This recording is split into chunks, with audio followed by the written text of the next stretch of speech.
So my friends, just returned episode 30. You remember that Belle was nursing Gus back to health. She'd had some help from her friends in the village nearby, and she was also in turmoil because of the things that Gus had said in his delirium. I'll read on. Belle went out of the tent to prepare food for herself. While she hoped for Gus's recovery, she had to keep a routine going. That had a lot to do with staying sane here. After she'd eaten, she returned to his tent and using her index finger again she placed fresh ointment in each of his nostrils. Strange, but she would always remember that it was as she touched his left nostril that his eyes opened and he gave a very weak smile, and an even more pathetic whisper he said, "Belinda." She took his hand and smiling said, "Welcome back, Gus." But as she spoke, he fell back into sleep. It seemed he was making a recovery, but was very, very weak. The next morning, fairly early, Yukta, Ruckno and some of the others arrived. They didn't carry weapons for hunting, and it was obvious that the sole purpose of their coming was to visit the patient. Gus didn't stir, but Belle benefited from the visit. Ruckno was pleasant as always, and he was pleased also to see that Belle was wearing the bracelet she'd been given as a present. She didn't know the full significance of those, but it made her feel closer to her friends, and that was the right way to feel, because these items were given to those not part of the tribe, but those are always welcomed as if they were part of the tribe. It was like someone in Salisbury saying to a dear friend, "You are like family to me." As usual, the men did not come empty-handed, bringing monkey meat, nuts and a very strange gift. It would not have been strange anywhere at home, but it stunned her here. Rockno gave Belle a book. Even stranger, it was in English. She expressed her appreciation, gave them food, and as usual they attempted to communicate in signs. They seemed to be joking with her about the swim up the river and her fear of the caimans. But as soon as they were gone, she looked at the book. It was a novel. Maybe they'd got it from the crash site. It was called Whistleblower. Reading the back cover, Belle, touched by the irony of her reading a book about GHSQ and the dark world of Cold War intelligence gathering brought to her by a people who didn't even seem to have a written language and who'd probably never heard of Russia, Britain or the USA. It also worried her a bit because she was thinking that no matter how little the people of the rainforest might want it, the so-called civilized world with all its problems was knocking at the door of Amazonia and demanded to get in, and it seemed that eventually the flood of the outside world would wash over this place of a different order. Deciding to keep the novel for a read the next day, Belle made a few more notes about a large red and yellow butterfly she had watched earlier, and then she went to check on Gus. When she entered his tent, he was awake, and he gave her a weak smile, so Belle took his hand. "Hi Gus," she said, "how are you feeling?" "Sick, Belle." He gave her hand a very gentle squeeze. "What happened to me?" "I think you got malaria, Gus, but I'm not sure. It was serious, you were delirious, and you have been out of it for days." "My head is aching so, Belle." "You need water." Belle fetched water and lifted Gus's head and gave him several long drinks. She also explained about the ointment, missing out that she'd swum up the Amazon for help. Reapplying the ointment to Gus's nostrils, she was pleased to see that he was not respiring any more. She sat with him until he was once more in a peaceful, restful sleep. As she enjoyed her evening meal and sat alone at the campfire, she had truly mixed emotions and thoughts. She was so pleased to see the older man gradually making a recovery, and she longed to have him sitting with her at the campfire again, yet her mind was being annoyed by the black raptors of doubt about Gus and what he'd been. Her heart wanted a companion and friend back, but it was fretful and afraid that she'd been deceived. Her concerns were reflected too in her fitful, restless night. As she lay there in the early hours listening to the forest sounds, she knew that once Gus was fit for it, there would have to be some serious conversation. Belinda was not the kind who could brush her appropriate concerns under a convenient bush.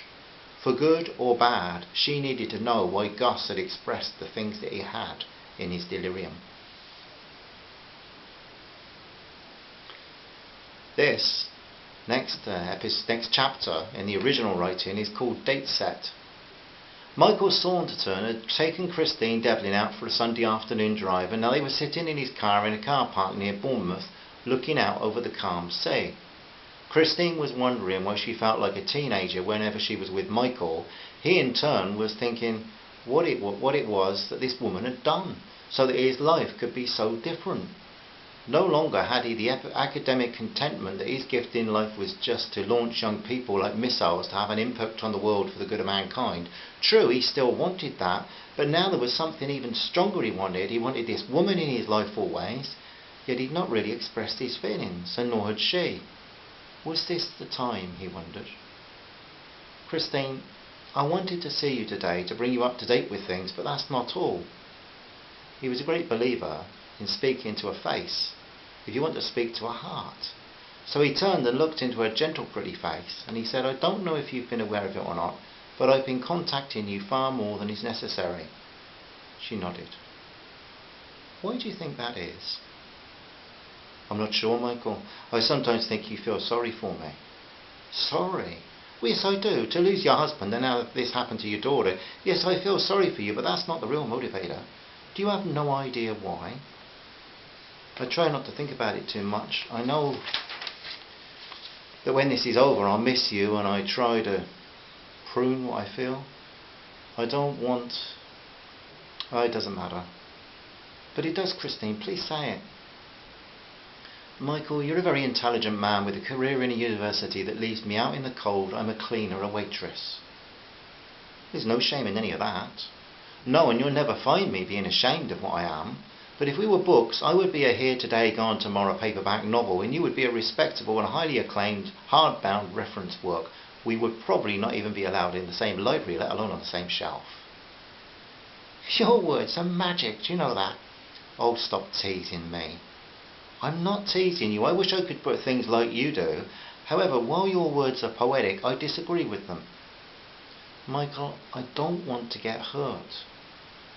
The learned lecturer took her hand and slid his fingers between her fingers. Neither of them even noticed the herringull sitting on the bonnet of the car. This was one of those moments in their lives when all the rest of the universe moved on swiftly while they remained perfectly still. For 20 seconds neither said a word, but then Michael drew his head closer to hers, so their eyes were filled by the eyes of the other. Christine Devlin, I will never hurt you. I don't suppose you'll ever be able to return to me what I feel for you, but I want to put it on the record today. This boring educator feels alive at last, and it's because I've fallen absolutely and hopelessly in love with you. Had you no idea? Christine's eyes were filling with tears, and she started to speak with difficulty. Obviously her emotions were overflowing. Oh Michael, I didn't dare to believe it. Yet, listen Christine, your daughter is one of my best ever students, and if she wasn't, and if you looked like one of the gargoyles on Salisbury Cathedral, I would still want to help you get her back from Brazil, but I can promise you this, I wouldn't be sitting here with you like this now. But Michael, we're so different. Yes, you're so bright and intelligent. There you go, teasing me again. I'm not teasing you. Listen, when we were growing up, a great deal came down to me because of money. My parents had me marked out for university before I was at kindergarten. Did your dad, of whom you are so fond, ever even mention university to you? How many girls from your school went to university? However, now it's a bit more of an even playing field. So girls like your Belinda, who is a very intelligent girl, and she's got opportunities, she gets opportunities you didn't have. Where did she get her brains from? Oh, her father. Well, some certainly. He seems to have done well for himself. Did Belinda not tell me that he did some kind of degree, maths degree or something, while he was in prison? Yes, he did actually. His mother used to say he'd brains to burn, but the trouble was he used them to burn everything else. Well, okay. I traced my ancestry on my mother's side back 250 years. One of my great etc. grandfathers worked as a footman for the Earl of Pembroke at Wilton House. He probably didn't get much chance for reading if he ever had a chance to read. But do you think he was lacking intelligence because he was lacking opportunity? No. My father was not overly educated, but he knew so much about birds, animals, plants. Oh, I know, and we both know your daughter caught her interest from him. However, my dear, you may be intelligent, But if you've not been picking up how I feel, you're a bit thick too. He laughed as he said it. Michael, I did think a few times in the last few weeks, but I thought, wise up, girl, he's just being kind. Well, I am declaring my love for you now, Christine. I've been watching students, friends, relations fall in love for years. I never thought it was for me, but there is something about you. What? Well, besides how you look, and when I first saw you, I thought you were stunning. Michael, you need to go to the opticians. But even more, it's what you are. Your steady determination, your confidence. Your life has been sawn asunder, but you're just getting up and carrying on. You make the most of a very difficult situation. I do? Yes. So, honest Christine, is there hope for me? Can I ever see my love returned, or is my friendship all you will ever want? If it is, well, you've got it. Oh, Michael, your friendship is invaluable to me. A tear dripped from her face to his hand, and she leaned forward and kissed him very gently on the lips. I have tried so hard to keep my waitress's feet on the ground, but as I work I feel like dancing on the tables. One of the girls asked me why I was so happy the other day, and I said, what do you mean? She said, you came into work singing, you've changed. Since my husband was killed, I've hardly looked at a man. I felt that it was better to struggle on alone. And when Belle and Duncan disappeared, I felt I just didn't want to let anyone in. I was afraid of being hurt again, I guess. Yet from the night I first talked to you, the sound of your voice, the look of your smile, your gentlemanly manners, the way you treat me, oh, Michael, I've loved you for weeks. And if you couldn't see that, then you're as thick as me. In bed that night, Christine felt like her head was a fairground, with rides of all kinds and flashing lights and merry shouts and music. She didn't sleep too well, but lying there thinking about Michael, she felt about 18 again, and one thing she knew about Tommy, he would want her to be happy. The phone rang as she left the shower and she came dripping wrapped in a towel. Hi Christine, it's Michael. Listen, I have it all arranged. We go to Brazil on the 3rd of next month. The folk in Brazil will help us. We're all set to find Belle and the man with her. That's great, Michael. Oh dear, I feel a bit guilty. I spent half the night thinking about us and not much of it worrying about Belinda. Stop that. You've worried about Belinda for months. What are you doing tonight? Nothing much. Good, because we're going out to celebrate. Celebrate? Celebrate what? Love, darling. Mine for you and yours for me. There always has to be some romance, doesn't there? So how will things go from here as they continue to look for Belinda and Gus? Further episodes will tell you. Love to one and all. Bye for now. Bye.